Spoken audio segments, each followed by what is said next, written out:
Assalamu alaikum. How are you, students? Hope you all are fine by the grace of Almighty Allah and you are passing busy time with your study because your test examination is knocking at the door. So, dear students of Standard 12, welcome back to my physics class.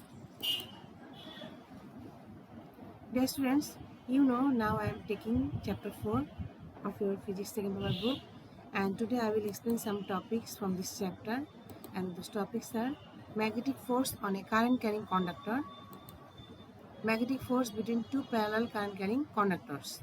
So at first I will explain magnetic force on a current carrying conductor, but before explaining it theoretically, I want to show you one video which will explain this fact by showing one experiment. So let's watch the video.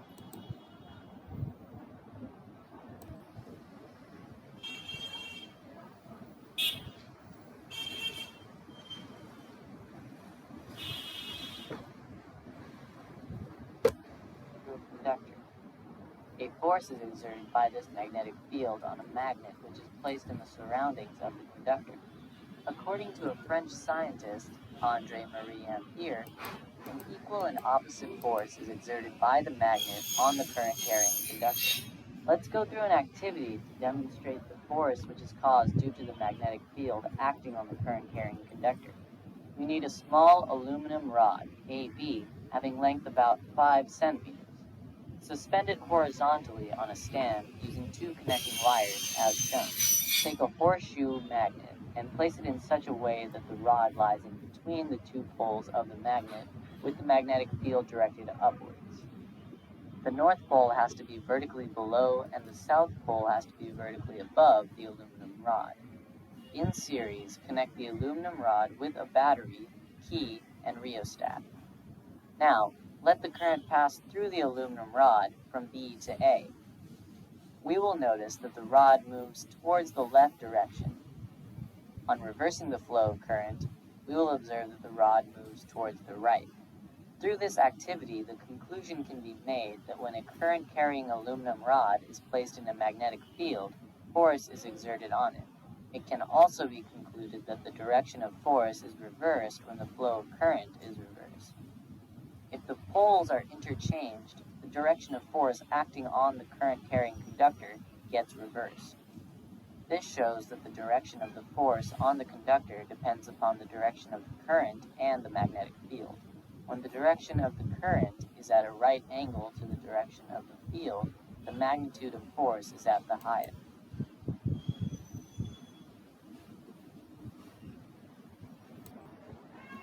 So from the experiment, you have seen how did the current conductor is displaced from its position when it is placed in the magnetic field. Now I will derive one formula, one equation for magnetic force on a current carrying conductor. So magnetic force on a current carrying conductor. Look, here it is the conductor and through which I current is passing along positive x direction. If the majority charge carrier is electron, then the direction of electron flow will be opposite to the direction of current flow. So electron will flow along the negative x-axis with velocity, drift velocity Vd. Here the magnetic field which is applied, that is perpendicular to the direction of the current flow, and the direction of magnetic field is inside the screen of the laptop, and if you draw it in your copy at that time, the direction of magnetic field will be inside of the page. So here the electron will experience the force, because you know, if in any magnetic field any moving charge is kept, then that moving charge will experience a force. So here in this conductor, lots of electrons are in motion, are in random motion. So those electron, each of the electron will experience the force. As a result, we can calculate the net force on this current carrying conductor. So for that reason,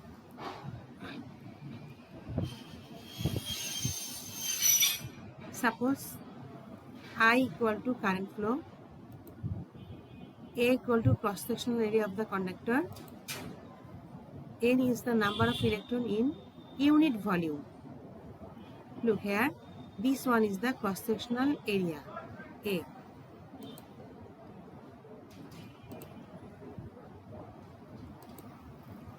Q is the charge of each electron, V is drift velocity, B equal to magnetic field intensity, I equal to current flow, earlier I have written, and magnetic force Fm equal to QVB sine theta, but here theta equal to 90 degree. You know, in the previous content I have shown you when a charge is in motion in the magnetic field, that time the charge will experience the force, and that force can be calculated by the formula Fm equal to QVB sine theta. But here, look here, the angle between the magnetic field intensity and the direction of current flow is what? 90 degree, but sine 90 degree equal to 1, so we can get here QVB, that means magnetic force equal to QVB. If the total number of charged particles in the conductor is capital N, I have told you the number of charged particles in unit volume is small n. So the total number of charged particles in the conductor will be capital N. Then the net force will be what? F equal to N into Fm. Look, one electron experience Fm force. So N number of electron will experience N into Fm number of force, Fm force. But capital N, that means the number of charged particles in the conductor, equal to the small n into volume of the conductor, because you know small n is the number of charged particles in unit volume. So capital N should be n into volume of the conductor. Look here, F equal to, we can write n plus of n into volume of the conductor, n into L. Look here, the volume of the conductor will be what? Cross-sectional area into length. Look here, L is the length of the conductor and A is the cross-sectional area. So the volume will be AL. So NAL Fm, but Fm equal to, you got QVB. So by putting all the value, we get F equal to NAL QVB.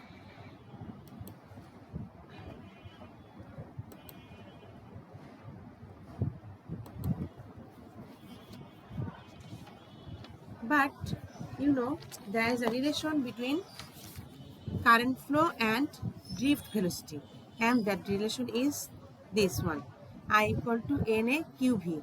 But in the previous equation we got what?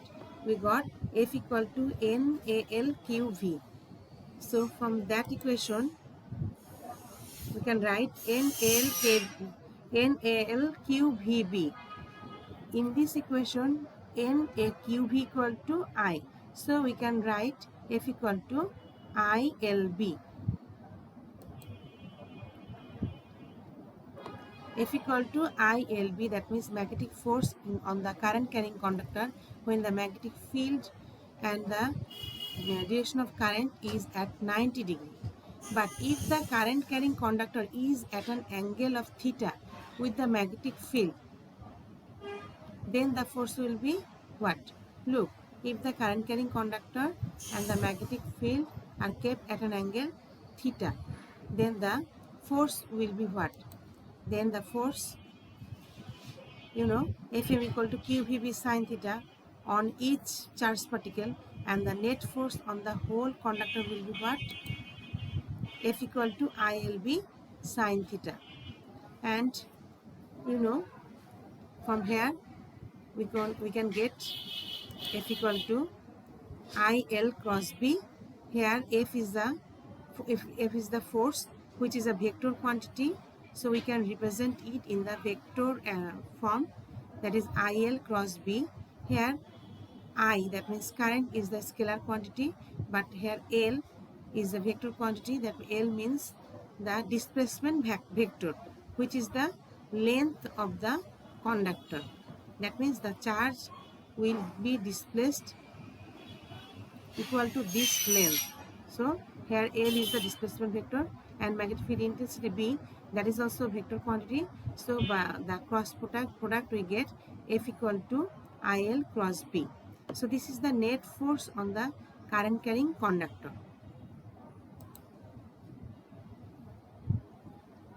Now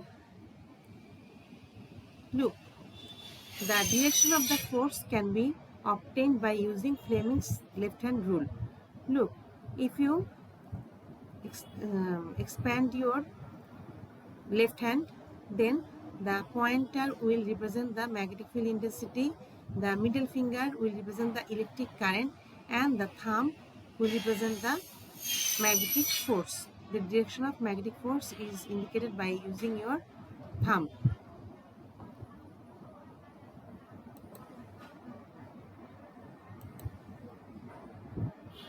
So we got FB equal to IL cross B.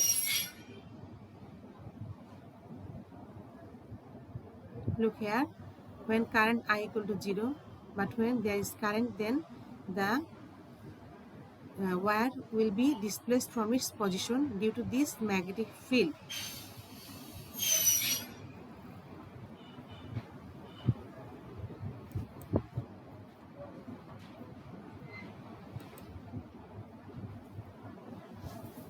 Now I will show you the magnetic force between two current carrying conductor. Look here, suppose PQ and RS are two current carrying conductor and through which the current is passing I1 and I1 along the same direction. And you know, if current is passing through any conductor, then around the conductor a magnetic field is produced. So look here, in these two conductor, magnetic field is produced, and that is shown in the figure.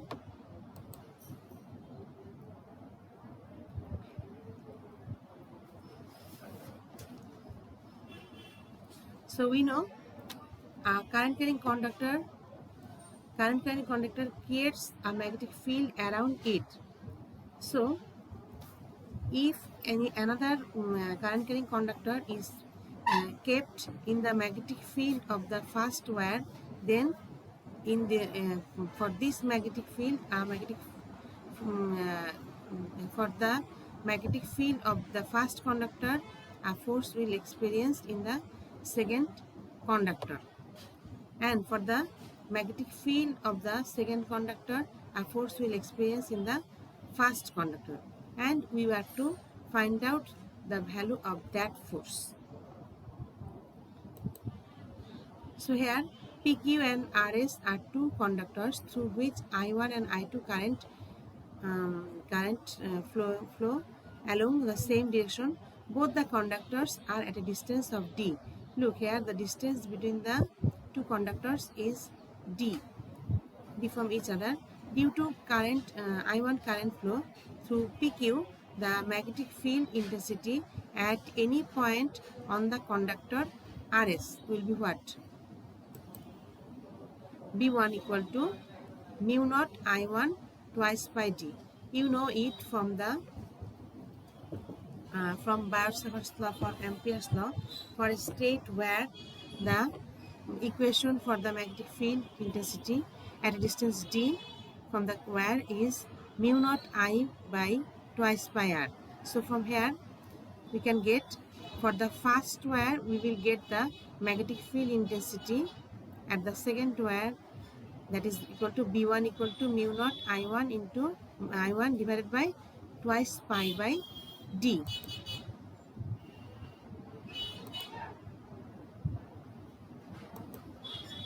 The direction of B1 is perpendicular to the plane of current flow of both the conductors.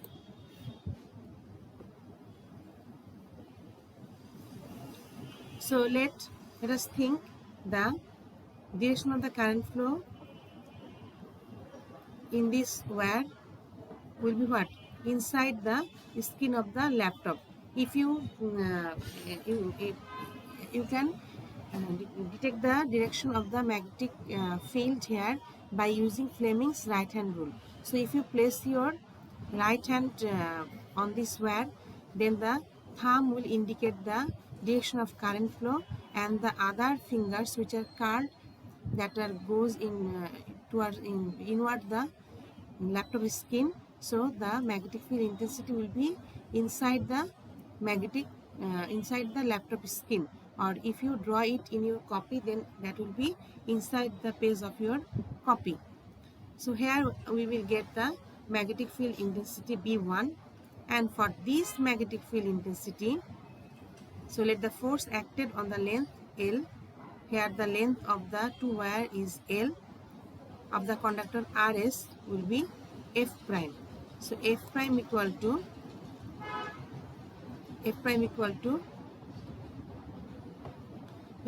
ILB sine theta, but here I have told you the magnetic field and the direction of current flow is at an angle of 90 degree.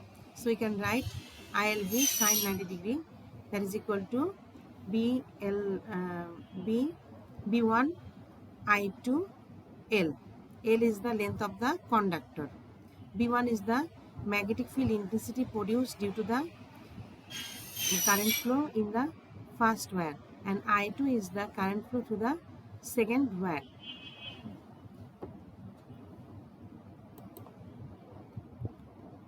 So F prime equal to, we can write F prime equal to mu naught, B1 equal to mu naught I1 by twice pi d. So we can write here mu naught I1 I2 L. Just here we have put the value of B1, because B1 equal to mu naught I1 by twice pi d. So it will be mu naught I1 I2 L by twice pi d. So the force on unit length of RS will be what? Force per unit length. It is the net force on the total conductor. So the force per unit length will be this force by the length of the conductor. So force equal to F prime by L, that is equal to mu naught I1 I2 L by twice pi d into L, but these two L will be cancel out each other. So what will remain? Mu naught I1 I2 by twice pi d. By using Fleming's left hand rule, we can get the direction of force which is towards PQ, and the direction of force will be towards the wire PQ. Similarly, we can get the force net force and the force per unit length for the wire PQ due to the current flow in the wire RS. Because if current is flowing through any wire, then due to that current flow, magnetic field is produced, and in that magnetic field, for that magnetic field, the charge which is flowing through this conductor, that will experience a force, and we have found out that force equal to F prime, and also we have found out the force per unit area, per unit length, that is equal to mu naught I1 I2 by twice pi d. So similarly, you can also find out the force on the current carrying conductor PQ due to the current flow in the current carrying conductor RS.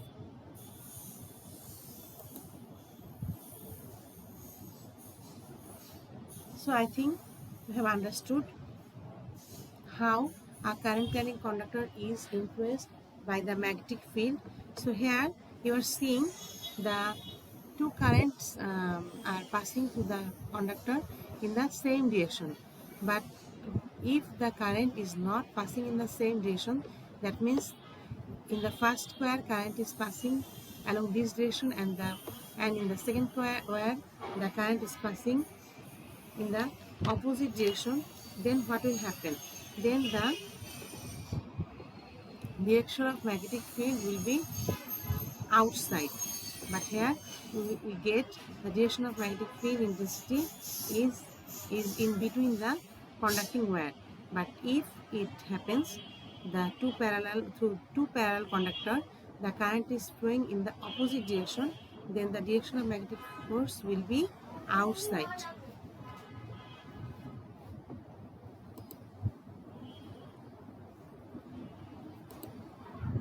So dear students, there is a homework for you. You must do the math and submit it to my messenger page. The distance between two parallel conductors A and B having same length of 10 meter is 5 meter. P is the midpoint between the wires. Calculate the force per unit length for the conductor A. If the direction of current flow in the conductor B is reversed, then what will be the change of magnetic field intensity at that point P?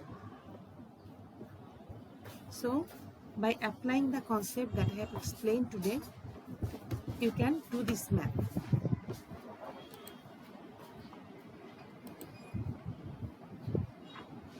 Dear student, nothing is impossible, only probable.